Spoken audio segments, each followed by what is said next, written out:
दतमा गियान लाइब्रेरिनि जानानै रंजालु ब्रह्म देग्लायबो मेथाइ रोजाबनाय बादायलायनायाव बान्था मोननो हाबावबाय। गियानोदय क्लाब काम लाइब्रेरि बैसागु हानजा मेथाइ मोसानाय सेंग्रा आरो सिख्लाफोरनि थाखाय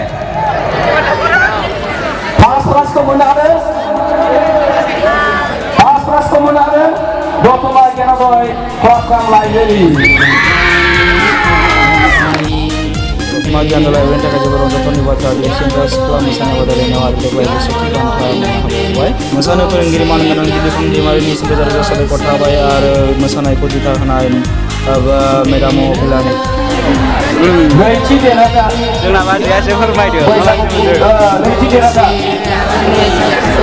भजेन ब्रह्म दुमारिगुरि रोजा रोजा साबायखर थाबाय आरो जोंनि आलारि सोरांनि मोसाखावरि बिनानाव साफ्रोमबोनिसिम जों दतमा गियान लाइब्रेरिनि मुंदांखाखौ आंनि थाखाय रोजा रोजा साबायखर थाबाय।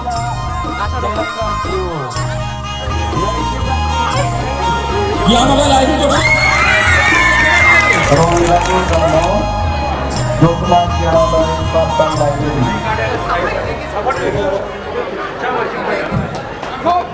जोबोर जोबोर साबायखर बे बान्थाखौ बिलाइनि थाखाय सारनिसिम।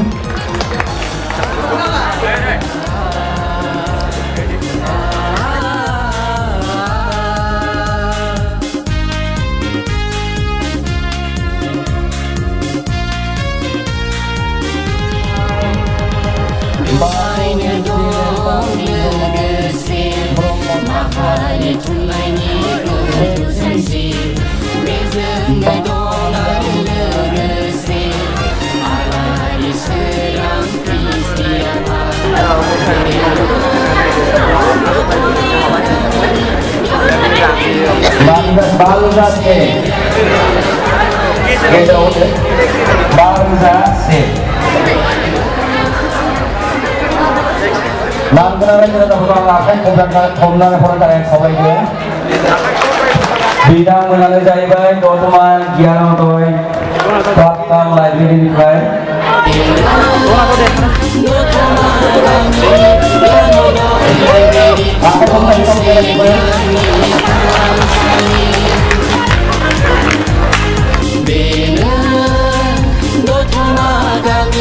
गियानोदय लाइब्रेरि गंसे गियाननि थानसालि